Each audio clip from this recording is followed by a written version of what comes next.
Our top story this evening is the ongoing cyber attack against the United States and against America. We've learned today that the attackers used a number of entry points and methods of entry beyond the software updates that were pushed to clients, for example, of Texas-based company SolarWinds. In a statement, the Cybersecurity and Infrastructure Security Agency says this, quote, "It is likely the adversary, not the enemy, the adversary, mind you, has additional initial access vectors and tactics, techniques, and procedures that have not yet been discovered." Can you imagine an agency responsible for the security of this country, its cybersecurity and infrastructure, could put out a lame message like they just did?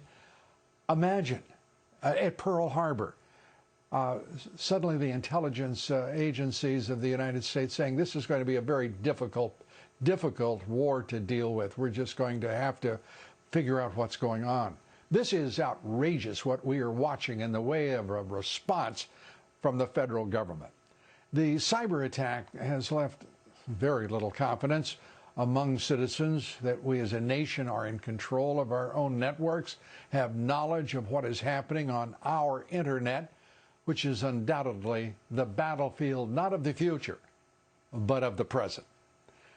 President Trump hasn't been seen in public since last Saturday's Army-Navy football game. He hasn't tweeted about this attack, nor has he sent out any statement. His deputy press secretary, Brian Morgenstern, today offered this response to a question about how the United States plans to retaliate.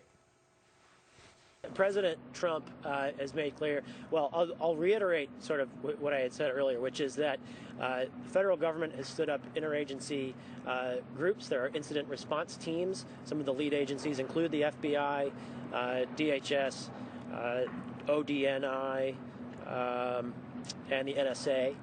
Ambassador O'Brien, the National Security Advisor, is convening meetings daily, if not more than once a day, and he has been in the Situation Room working with the experts across our government to mitigate the effects of any incident and to make sure that our country is secure going forward. And we will not forecast any kind of action that we may take to combat our adversaries and sort of tip them off, so we wouldn't have any comment on that.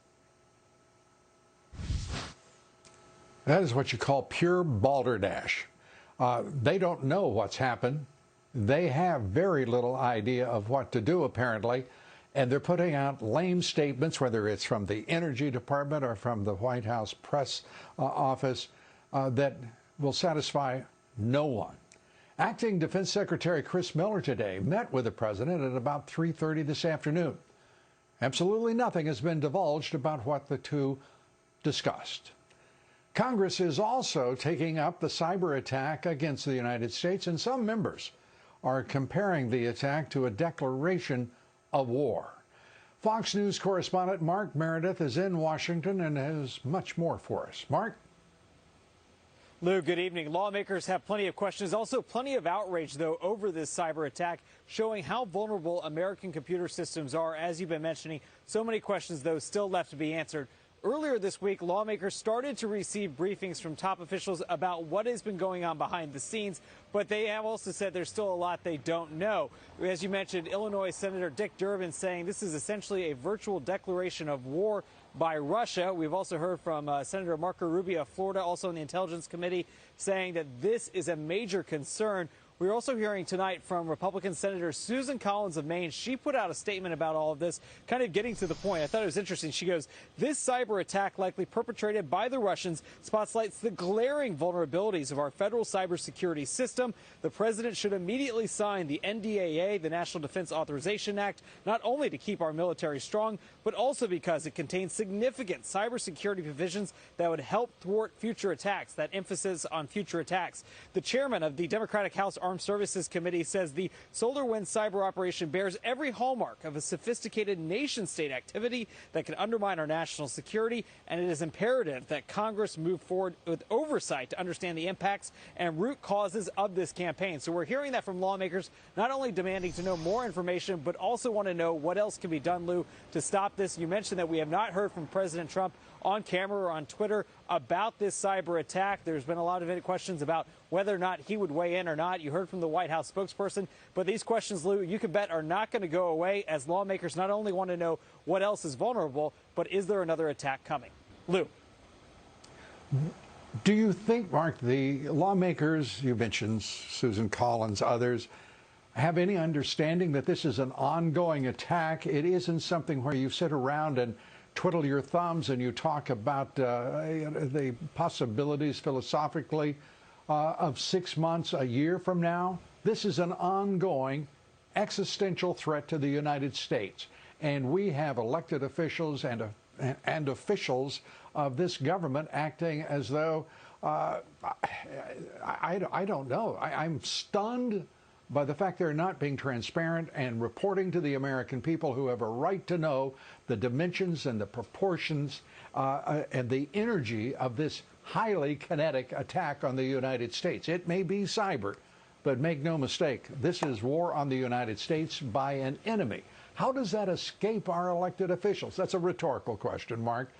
My question is, Lou, I was going to say the one factor in all of this. Let me finish, Mark, just for a second, then please, have we received any information about our forces being put on high alert?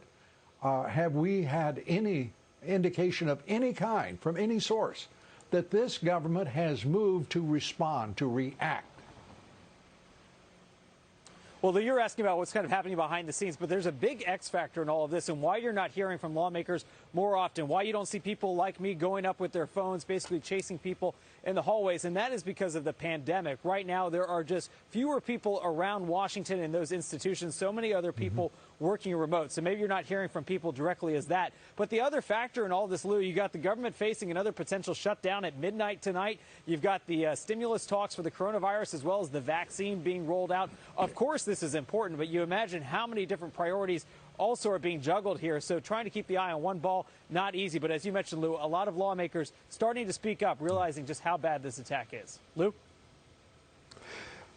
Mark, thank you very much. An excellent job of reporting. And as I said, it has all the earmarks of being an existential attack. Even in the midst of all of the challenges and threats this nation faces now and this president faces, it is certainly without question the first order of business for our politics.